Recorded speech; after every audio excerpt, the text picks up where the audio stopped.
Yo, what's good, everybody? Mike D checking in here. I wanted to check in to talk about production because I was doing a deep dive as I normally do. I get lost in these multi track sessions from all of the great recordings. And I got lost in, I want to say it was the Thriller sessions or whatnot in Billie Jean because I just did a countdown with that and it made me go revisit the actual multi track mixes. You think about all of the things that were edited in and out when it comes to vocals, when it comes to instrumentation, when it comes to what was added, the symphonies that come in and out, things of that nature, right? And it made me think about the traditional role that a producer plays because, you bring all those musicians in, you bring all those gifted people in. And for the example that I'm giving, Quincy Jones was the person that was basically doing a lot of the editing, making the decisions, if you will, because Bruce Swedeen, excuse me, he was the engineer, right? Everybody had a role to play, but the ultimate decision comes down to the producer. And it made me think about hip hop production and how hip hop production is viewed so much different than production in any other genre. I mean, I think production and the way that hip hop producers produce has carried over into other genres now. But traditionally, that was the role of the producer, the one that would be able to make those decisions, bring in the creatives, the writers, the beat makers, if you will, if there was that, the instrumentalists, um, even sometimes vocal trainers and things of that nature, and background vocalists, and all of those elements. Not only just the creative element of it, but just the creative side of turning a mess, if you will, or a bunch of sounds into an actual song. And we don't do that in hip hop, right? I think that all of us have this notion, and it's been our notion since day one, at least for me as a hip hop listener.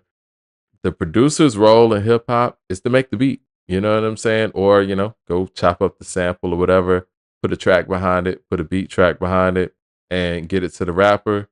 You know what I'm saying? They do their thing on it. Or, if you got ideas, put a hook on it. Sometimes we have producers that come with hooks, yada, yada.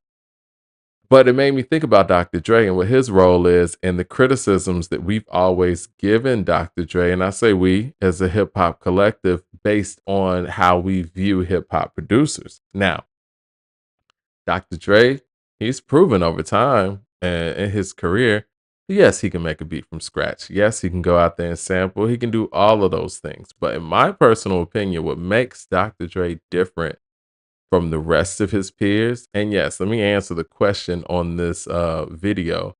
I do believe that Dr. Dre is the greatest hip hop producer of all time. And I don't have individual beats to back it, if you will, but it's projects. And I think that that part of the process and understanding the role of a producer in those processes is what actually puts Dr. Dre in a different league than the rest of his production peers. Now, I'm not saying that other producers don't do a bit of that in their production because they do. There's always a level of directing, if you will, when it comes to you making a beat. But the biggest example, and I've never been in the studio with Dr. Dre, maybe somebody who's in the comments who has can actually, verify this or, come with a dispute or whatever. But when I heard Snoop Dogg say, and I think he said this on GGN a while back, they're bringing up the topic of Daz making the beats for Doggy Style, and he said, yeah, Daz made the beats, but Dr. Dre produced the album. Now, the way I read that is the fact that, yeah, me and Daz, we were in our trailer. We made some stuff, and I'm going to get back to the trailer story in a second. And we brought it to Dre, and he took it to the next level. You know, I would love to hear what those scratch demos sound like before Dr. Dre got his hands on it. Now, when Coop he interviewed Chris the Glove a few years back, and he asked something along those lines. I believe I think that was either one of my I don't remember who came up with the question, but um, anyway, Chris the Glove said, yeah, they were on tour. I think it was the Chronic tour, I believe, and he said that Snoop and Dre had a studio in that trailer and they were making Doggy Style pretty much, essentially. I mean, without, Dre and them knowing.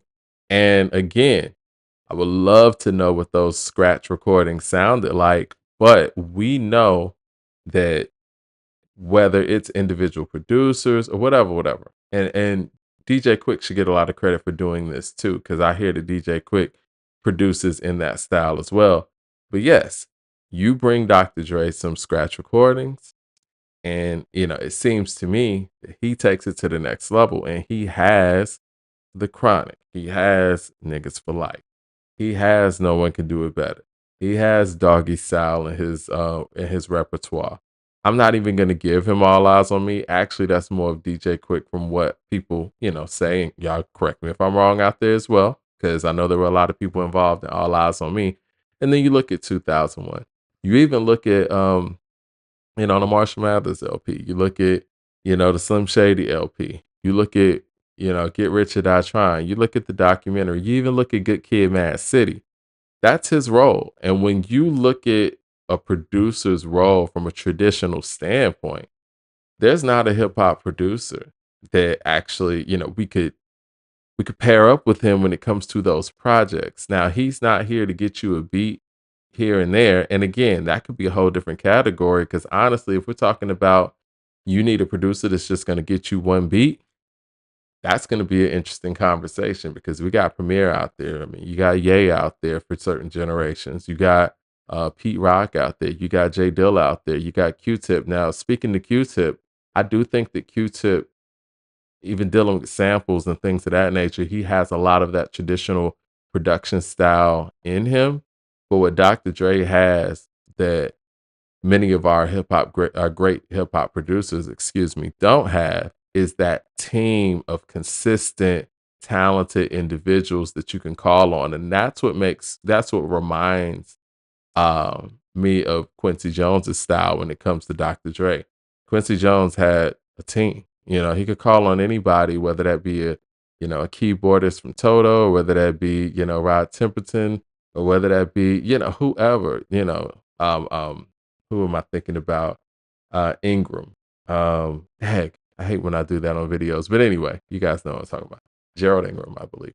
Um, but yeah, he could call on anybody. And Dr. Dre has that same thing. Like, whether it's Scott Storch, he has a team. And what he does is he takes these people's individual gifts and these people's individual abilities and not only takes it to the next level, but it's super collaborative. And you got one big, great piece. And to me, he stands alone when we're talking about that in the lexicon of hip hop producers, in my personal opinion. Now, let me know what you guys think. Is Dr. Dre the greatest hip hop producer of all time? Did I convince you, or not? You think somebody else? And give me the reasons why. I would love to see in the comment section.